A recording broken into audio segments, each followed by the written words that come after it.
Hi, Minesh Baxi here, and I have a fun guest. Just great energy, great enthusiasm, and I've been seeing her videos for a long time on LinkedIn and other places. She has, and we'll give you the title and other details in a minute here. So Karyl here, Karyl Eckerle, and she is going to be sharing with us about image, branding, and everything else that is fun about her, right? So I'm looking forward to that. So Thank you. Welcome to the show. Thank you so much for having me. I appreciate that. Yeah, I've been seeing your into what is it? What is the phrase there? Oh, who's who in two? Who is who in two? Yes. You have a fun way of introducing your people there on the show as well.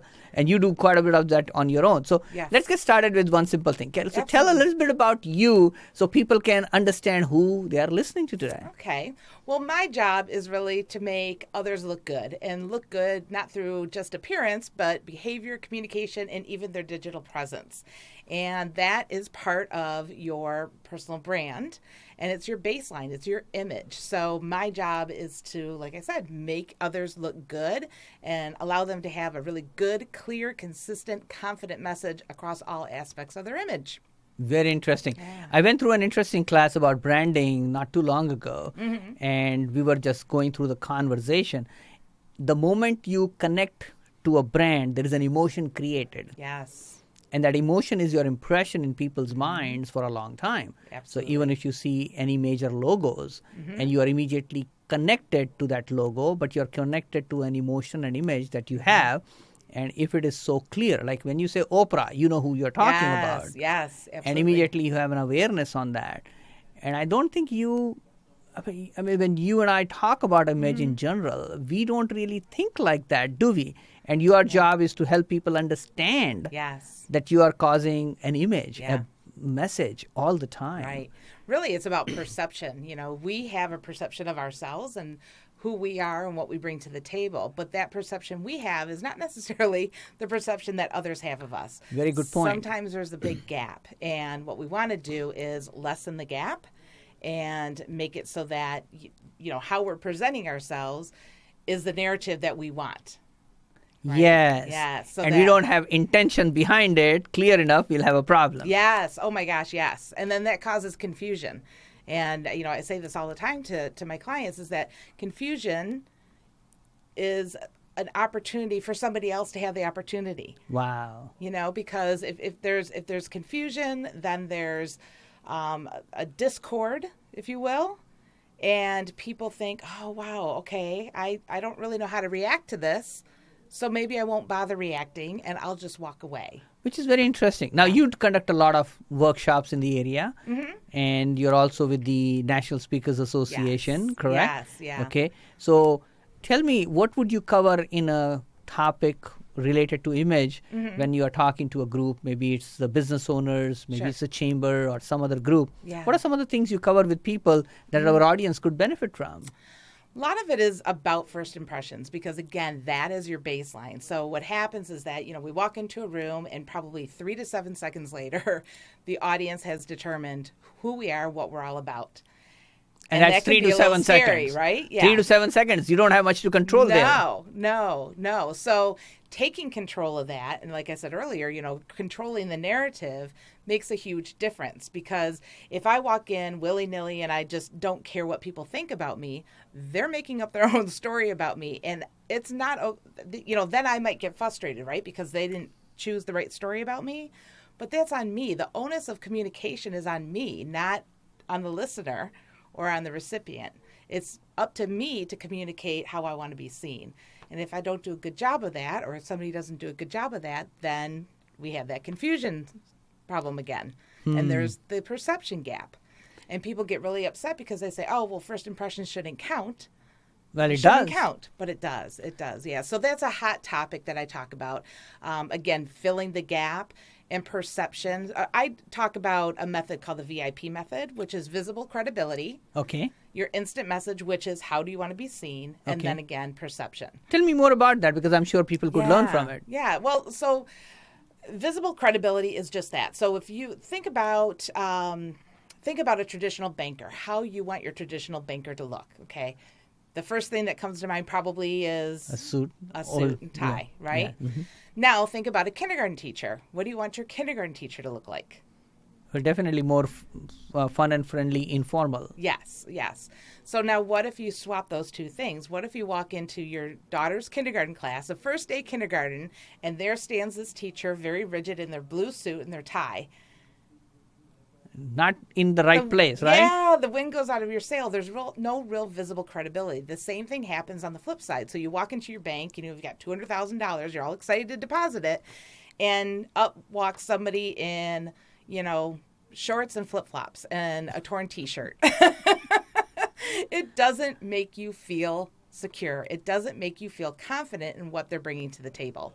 So you take one look at that and you think, oh, gosh, I don't know. They don't take themselves seriously, so I don't take them seriously. There's no visible credibility behind it. But that credibility perception is based on cultural norms. Yep.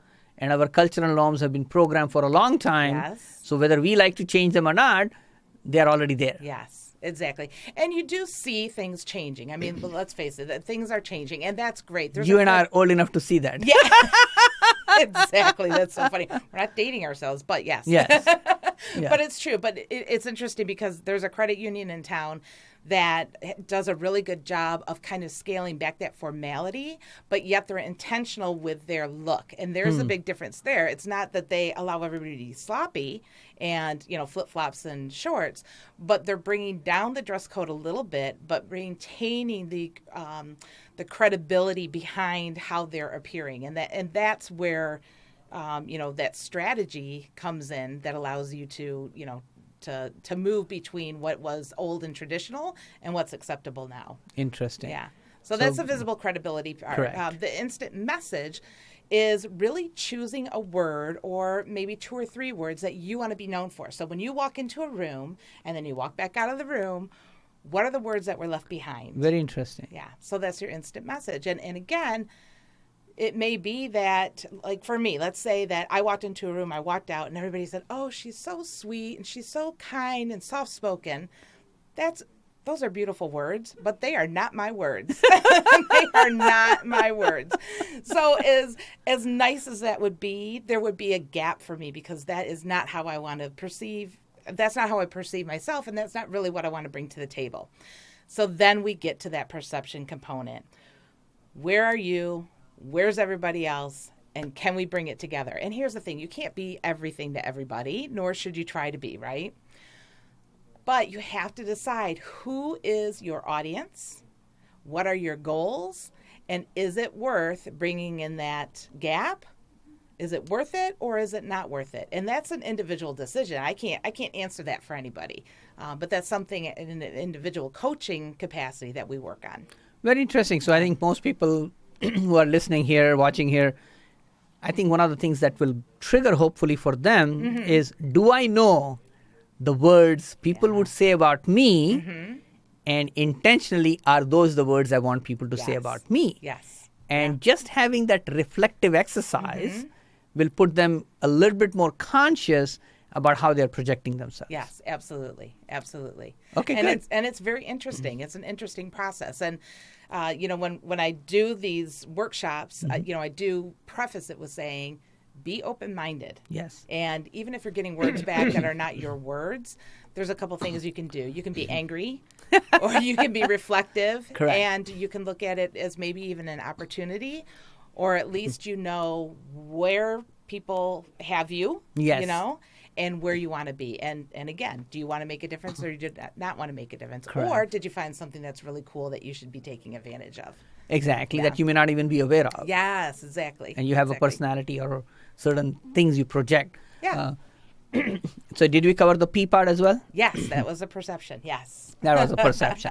I just wanted to make sure about that. Yeah. So very good. So we got VIP method that you teach people, and Yes. obviously you love speaking, I can guess. I do. Yeah. I like the connection with everybody, and I like the feedback. Okay. I like being able to hear what they have to say and understand when there's some confusion or if there's some other way of looking at things, and then we can talk through that. I think that's really important too, because not every audience takes the information the same way. No, they don't. And we have to adjust, and I think that's fun. That's fun Yeah. to do that. Yeah. How would you define success for you?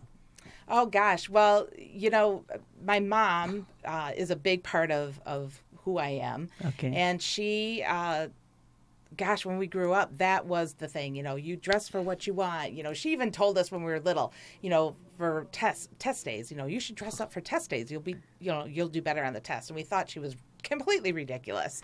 Now there are studies that show that she was right. Yes. But she was always somebody that was in our corner, and always somebody that said, do better, present yourself in a way that you get the opportunity to say Yes. no, rather than them saying no for you. Correct. Walk into a room feeling really confident and being self-assured, and then if you hear the information and you don't want to do it, that's up to you. But Correct. they're not shutting you down first. So that was one of the things that always was in the back of my mind. And then the other thing, too, is that I, like many people, stayed home and took care of kids, worked part-time, went back full-time for a while, and really realized that, all of a sudden my kids were going to be out of high school, right? Sure. Holy cow, I'm not going to be a hockey mom anymore. Now I'm going to be back to being a real person. And it was an interesting exercise. I remember we were on a trip, and I literally wrote down everything that made me Karyl Morris, not Karyl Eckerle, but Karyl Morris, Okay. before being a wife, before being a mom. And it was such an interesting process to go through to really understand the things that made me me, rather than, somebody's, like I said, somebody's wife or somebody's mom. And, I put all that together, and I thought, wow, you know what? I know exactly what I want to do. I want to, and so I investigated the business that I'm in now. I, interestingly enough, talked to some of my high school friends who have been, my life forever, and said, here's my idea. What do you think about it? And every one of them said, that is totally you. Wow. So I kind of do what I did to myself what I do with people now, is that, kind of breaking it down. Let's go backwards a little bit and then rebuild up, and then, let's make it make sense. Interesting. Yeah. Interesting. So where do you see yourself 2 years, 5 years down the road? Where do you see yourself? Gosh. Oh, wow. Oh, gosh. You know what? I'm so bad with that. That's probably not the thing that I do the best, because I'm such a live in the moment type of a person. Correct. And I love so much what I do at the moment that and I know that things go topsy-turvy sometimes, and I know that the road is long and windy. Yes. I see myself doing much the same as what I'm doing now. I love the speaking aspect, so Yes. if anything, I would like to do more speaking. But I love the one-on-one. I love the one-on-one coaching. So I don't see myself giving that up, but I see myself probably scaling back the amount of clients that I work with to people that truly, truly want to partner, that really have a goal in mind that we can work towards, and then tempering that with some great speaking engagements and corporate opportunities as well. Wow, that's fantastic. And again, sometimes we don't really know what it could lead to next. Yeah. And this is exactly. part of being here as an example. Yeah. Is I don't know what this could do for you or me. Right. But again, we are working through this, like the program that you do, Who is Who in 2. Right. And again, where could that program lead you? You don't know. But at least you're putting those things in place Yeah. where they could. So how would somebody get hold of you if they are interested in learning more about your services, the training, the workshops, etc.? Yeah. So Karyl, Karyl, at thebusinessofimage.com. That is my that's an email. easy one, thebusinessofimage.com. Exactly. So that's the easiest way, is just through email. LinkedIn, you're welcome to contact me through LinkedIn. Yes. And also, visit my website as well, which is, again, thebusinessofimage.com. And it is a little bit hard to find, I will admit, but if you type it all in, You will find it. with the W's and everything, you'll find it. Yeah. I'm a big fan of LinkedIn, and Yeah. you and I have common friend in Yes. Heather as well. Yes. She has been helping me a lot. And I've learned so much about LinkedIn in the last couple of months that I know there is so much more that you can benefit from things like LinkedIn Yes. that are unbelievable. Yeah. That are unbelievable. Yeah. So, Untapped Karyl, resource. yes, untapped resource. Karyl, thanks again for coming. I appreciate it. Thank and I you. know people got a lot of good training, information, and now they know who to contact if they need any information on image. Thank you so much. I really appreciate it. Me too. Thanks for coming. Bye-bye.